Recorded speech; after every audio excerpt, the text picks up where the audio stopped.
Sentimentos complexos, comportamentos em ação, uma dança intricada de emoção.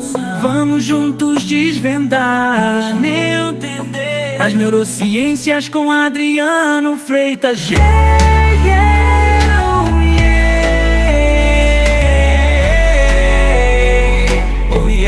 Você está ouvindo mais um episódio do podcast sobre neurociências, produzido em parceria com o Programa de Extensão Sustenta a Vida da Universidade Federal Fluminense. Eu sou o Adriano Freitas, pós-graduado em neuroaprendizagem, que é a neurociência aplicada à educação, especialista em neuropsicologia clínica, neurociência clínica. Neste episódio, o assunto é como escolher uma boa escola. Da vida, aprendemos a cada dia, todo dia educando a mente. Já curtiu nossas redes sociais? Neurociência.af no TikTok, Instagram e Facebook. E também você pode enviar dúvidas, críticas, elogios, fazer sua sugestão de tema. Isso pode ser feito pelo e-mail podcast@sustenta-vida.com ou mensagem de WhatsApp para o número 22 99222 1003. E você pode nos ajudar a manter esse projeto vivo. Sim, você pode. É só compartilhar esse canal, os episódios que você gostou com seus amigos, colegas de trabalho, em suas redes sociais. É a audiência, é esse compartilhamento que garante a continuidade do projeto. A gente conta com você. E se quiser conhecer um pouquinho mais sobre meus projetos, sobre minha vida profissional, pode acessar o meu site www.adrianofreitas.com. Sempre te convidando a ouvir todos os episódios. Você que não pegou desde o início o podcast, tem mais de 240 episódios no ar e que vão permanecer no ar. Então você pode se programar e ir escutando aos poucos e colocar as informações em dia.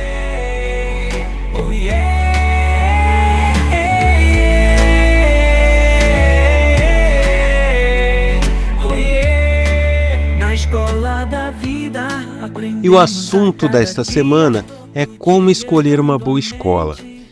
Muitas pessoas escrevem, às vezes perguntando, mas sabendo que o ensino, a aprendizagem, a memória funciona melhor assim, ou assado, como que a gente escolhe uma boa escola para os nossos filhos, né? Como que a gente sabe se aquela escola realmente vai trazer benefícios, vai trazer bons conhecimentos, vai trazer um futuro bom para o seu filho?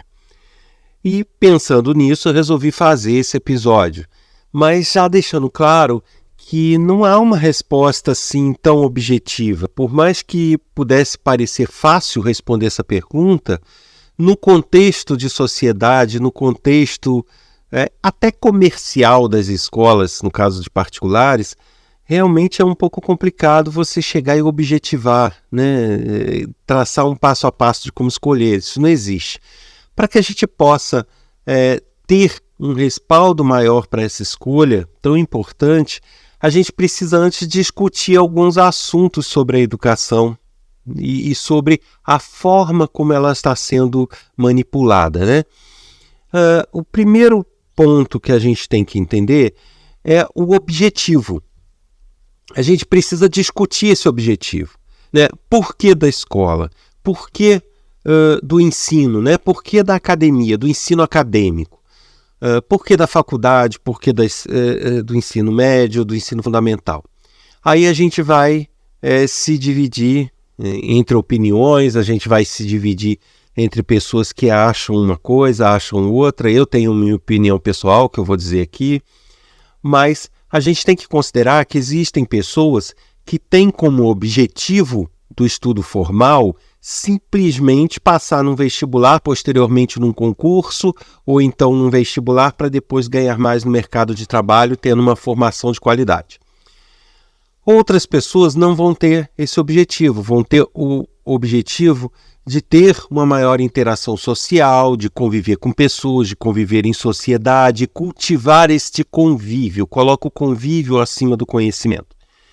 Outras pessoas já têm por objetivo, independente de passar ou não no vestibular, no Enem, já tem como objetivo da escola e do estudo formal a preparação para a vida, né? Que é a formação da pessoa, conhecimentos gerais, a pessoa ter realmente uma formação em termos de conteúdo, de conhecer as coisas. E nesse sentido eu me enquadro, né? Pessoalmente falando, eu acho que a escola, muito mais do que um estudo para concurso, para um Enem, ela serve para a formação do indivíduo. Como indivíduo, como personalidade, sim, como interação social, sim, mas muito também em termos de conhecimentos gerais, de você lidar com as situações de forma mais sensata, de você desenvolver o senso crítico, de você conseguir pensar sobre as coisas, né? E isso eu acho fundamental, eu acho que deveria ser o objetivo de todos. Uma coisa é você adquirir um conhecimento acadêmico de uma forma engessada, né? E outra coisa é você não só adquirir um conhecimento geral, como ser capaz de ter um senso crítico, né? Aquilo que eu falei, de conseguir pensar sobre o que você está aprendendo, o que você está lendo, e levar isso para a sua vida, que é você, na fase adulta, ver duas notícias de meios de comunicações diferentes e conseguir pensar e criticar as duas para chegar à conclusão do que é melhor acreditar, do que é melhor, tem mais fundamento. Então você ter esse senso crítico evita que você engula mentiras, que você, siga bandos, que é o que mais a gente vê nos períodos atuais, né? Você vê times políticos se formando, times de opiniões, e um é contra a opinião do outro, não importa quem esteja certo, e muito pouca gente disposta a realmente se utilizar de um senso crítico, de raciocinar sobre os temas propostos e daí chegar a conclusões realmente embasadas, realmente pesquisadas, que podem nem ser as corretas, pode haver erros aí, perfeito, estamos todos sujeitos a erro, mas pelo menos não é um seguir cego das informações que são apresentadas em redes sociais e meios fáceis, né? É muito fácil, você abre uma rede social, você vê e escuta de tudo. Mas o que está ali que realmente é verdade, né? Esse senso crítico, esse raciocínio, eu acho que torna a pessoa mais preparada para as situações. E como eu vivo falando, as tomadas de decisão, elas partem muito de nossa bagagem, de nossas memórias, de nossas vivências. Então, se nós temos uma vivência pobre, a gente vai ter tomadas de decisões pobres, a gente vai tender a aproveitar menos oportunidades que aparecem na vida, justamente porque a gente não está preparado para tomar certas decisões. Então, você ter uma bagagem rica e com senso crítico e com informações concretas, reais, a gente vai estar muito mais preparado para o resto da nossa vida, não no tocante àquelas informações apenas, mas no tocante às nossas próprias decisões, às nossas decisões de vida e tudo aquilo que pode mudar o rumo da nossa história. Então, tendo feito essa introdução, o primeiro ponto é esse: para que queremos uma escola? Né? Uma escola que vai preparar para o Enem e só para o Enem, ela vai ter um objetivo muito claro e, obviamente, vai adotar esse tipo de instituição aqueles que tiverem esse mesmo objetivo, né? Se eu quero me preparar com conhecimento para a vida, eu não vou numa escola que só me prepara para o Enem, porque isso não vai ser o mesmo trabalho, isso não vai resultar no que eu quero, né? Então, o primeiro cuidado é isso, é saber qual é o foco dessa escola. E é comum, eu às vezes vejo propagandas e vejo falas de educadores de certas escolas e, sabe, é como se a pessoa entrasse na alfabetização no primeiro ano, no segundo ano, já com uma preocupação de Enem. Eu acho que isso daí, né, já demonstra que não é uma escola que realmente prepara para a vida. Não é uma escola que realmente prepara a pessoa para ser um cidadão, uma cidadã com conhecimento pleno de seus direitos, capaz de ter um senso crítico sobre as informações. Então, não é o que eu adotaria para mim. Então, além do objetivo, um segundo ponto que a gente tem que observar é o que a escola valoriza no seu dia a dia, né? O que ela coloca na sociedade, ou o que ela demonstra, né? O que ela mostra como sendo um diferencial dela no trabalho de educação. Tem escolas que têm como diferencial o fato de ter toda uma estrutura, laboratórios, a tal robótica, que até hoje eu não entendi bem o fundamento disso na prática, da forma como tem sido feito, enfim. Mas robótica, laboratórios, e quadras de esporte, piscina. E tem escola que essa é a preocupação dela, né? E você vê nas divulgações, e você vê nas conversas que são tidas com profissionais daquela escola, como se isso fosse o que fosse valorizado pela escola. Já tem escolas que não, que podem até ter essa estrutura, podem não ter, mas que demonstram uma preocupação com os indivíduos, com a formação desses indivíduos, com o envolvimento emocional desses indivíduos, né, com o engajamento deles no aprendizado. São dois focos distintos, né? Eu posso ter ótimos resultados numa escolazinha do interior que mal tem sala. Quem dirá uma estrutura dessa?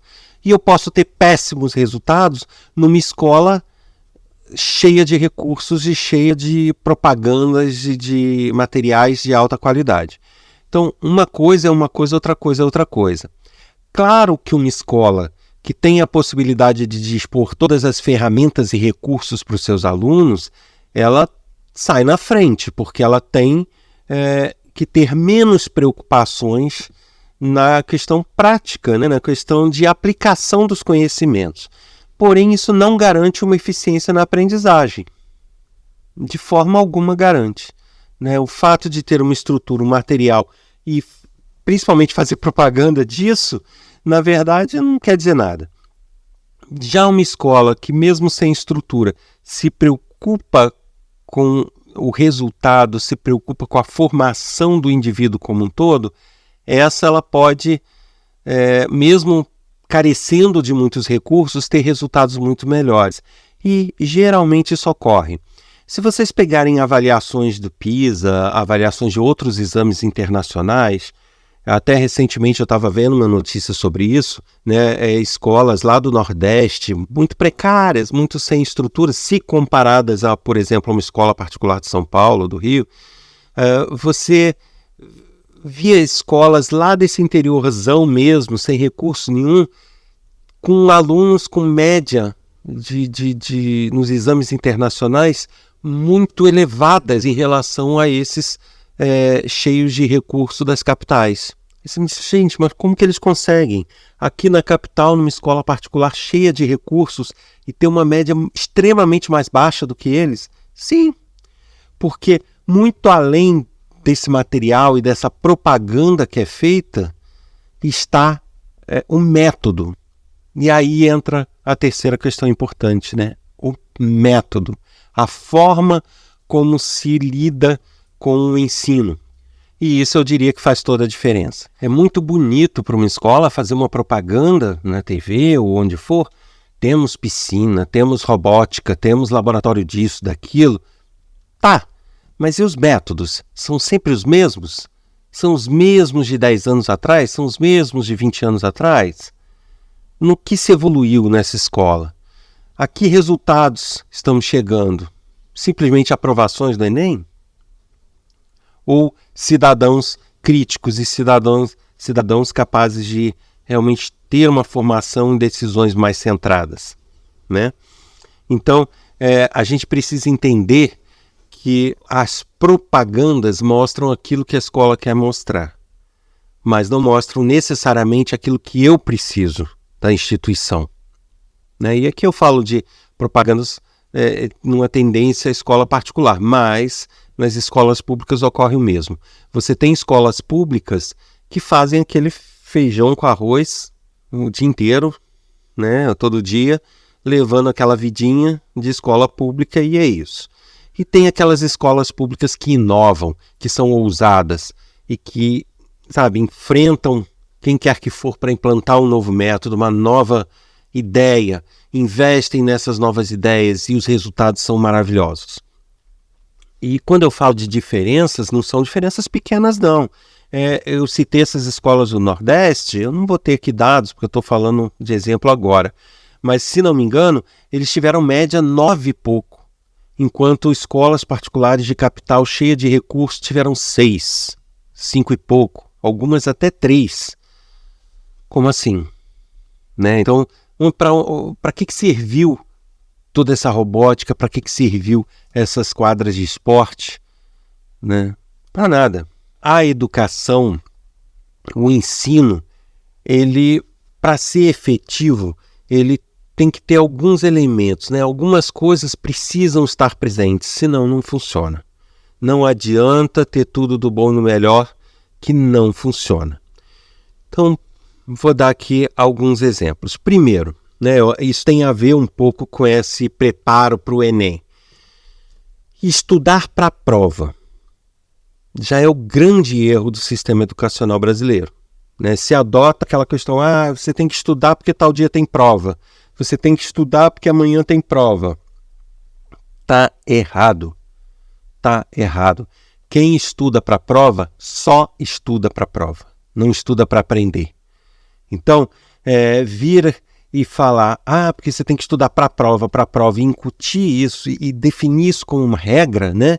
Muitas vezes eu estou aprendendo uma coisa hoje, mas eu só volto a ter contato com aquilo, pegar aquilo na véspera da prova, porque eu tenho que estudar, porque no dia seguinte tem prova. Eu não vou ter um aprendizado eficaz. Não adianta. Você pode reparar que todas as pessoas que têm esse método de estudar para a prova são aquelas pessoas que depois de um ano, se você perguntar alguma coisa do conteúdo, não sabe mais.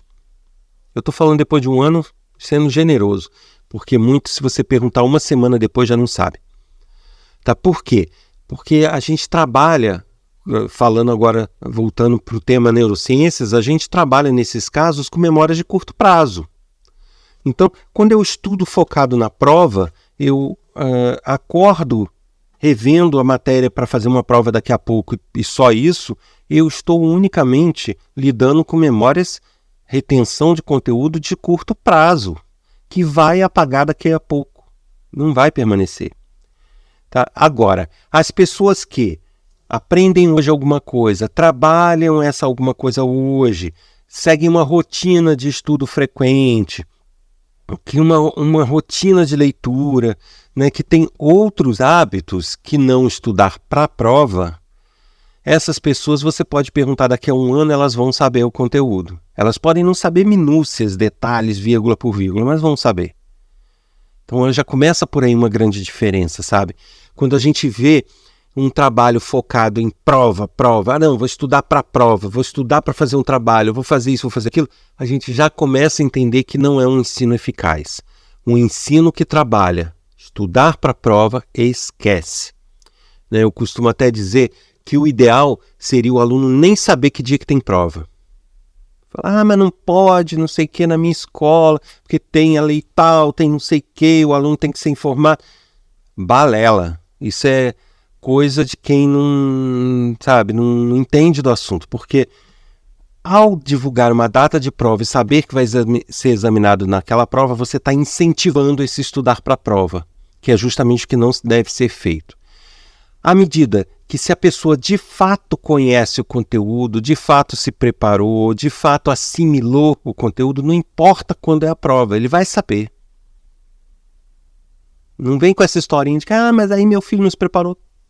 Ele não se preparou. Mesmo você divulgando a prova, ele também não vai se preparar. Né? Ele vai se preparar se ele souber a qualquer momento falar sobre aquilo. Aí sim ele teria se preparado para aquele assunto. Né? Então, a primeira coisa é essa mudança de mentalidade.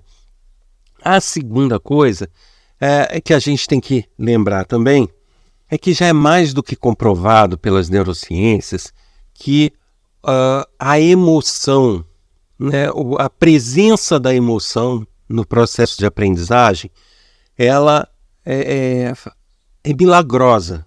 Ela faz, de fato, tudo ser assimilado de uma forma muito mais simples, muito mais eficaz.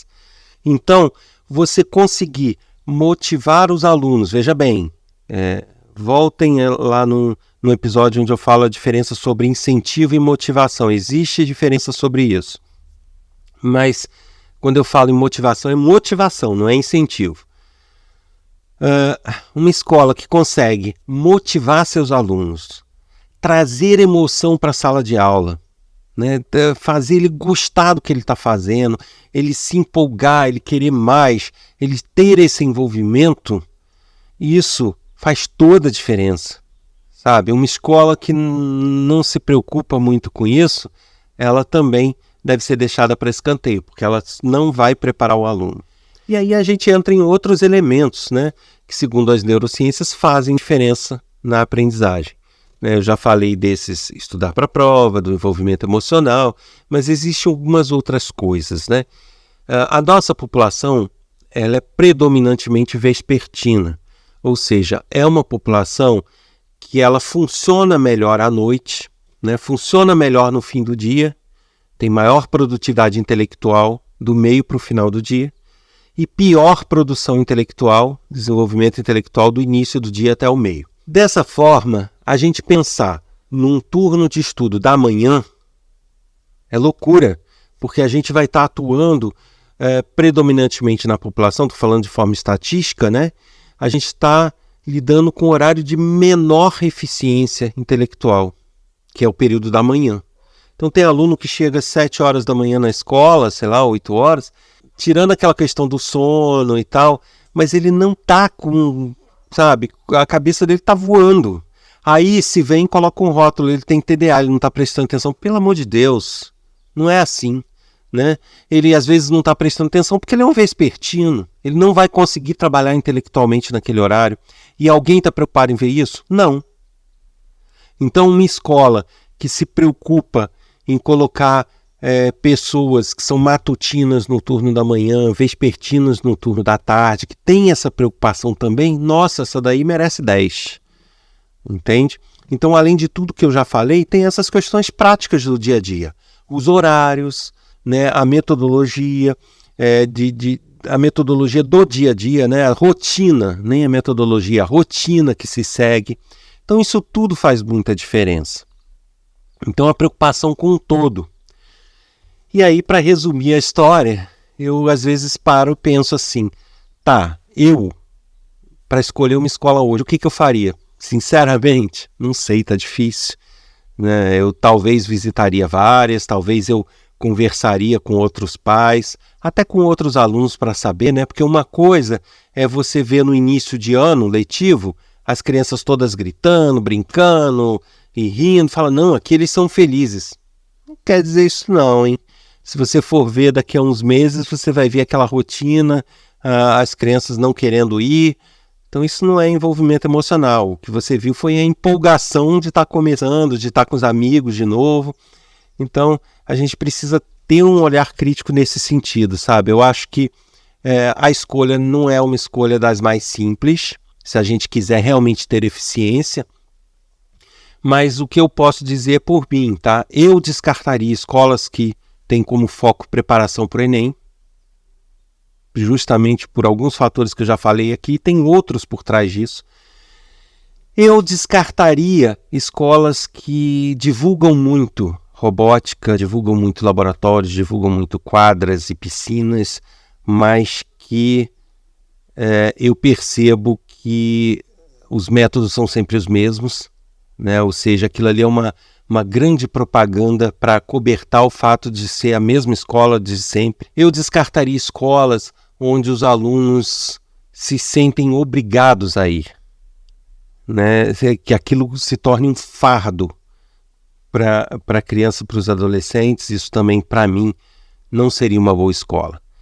E eu valorizaria escolas independente dos recursos que tenha, né? Sendo uma escola que só tem uma sala, um quadro e um giz, ou uma sala que tem de tudo, né? Uma escola que tem de tudo, eu valorizaria aquelas que conseguem emocionar. Meu primeiro ponto seria a que consegue emocionar, consegue motivar e que os alunos vão porque querem ir, não porque estão sendo obrigados. Então essas eu acho que seria o primeiro e principal ponto que eu avaliaria. E usaria outros critérios como critérios de desempate. Seria basicamente isso que eu faria hoje em dia. É um assunto complexo, eu sei que não é muito simples, muito fácil, mas eu trouxe aqui algumas discussões para a gente refletir né? Refletir sobre o que a gente quer. A gente quer ter um filho preparado para passar numa prova e acabou? Ou a gente quer ter um filho preparado para a vida? Aprendemos a cada dia, todo dia educando a mente, descobrindo a magia. Você ouviu mais um episódio do podcast sobre neurociências, produzido em parceria com o Programa de Extensão Sustenta a Vida da Universidade Federal Fluminense. Eu sou o Adriano Freitas, pós-graduado em neuroaprendizagem, que é a neurociência aplicada à educação, especialista em neurociência clínica, neuropsicologia clínica.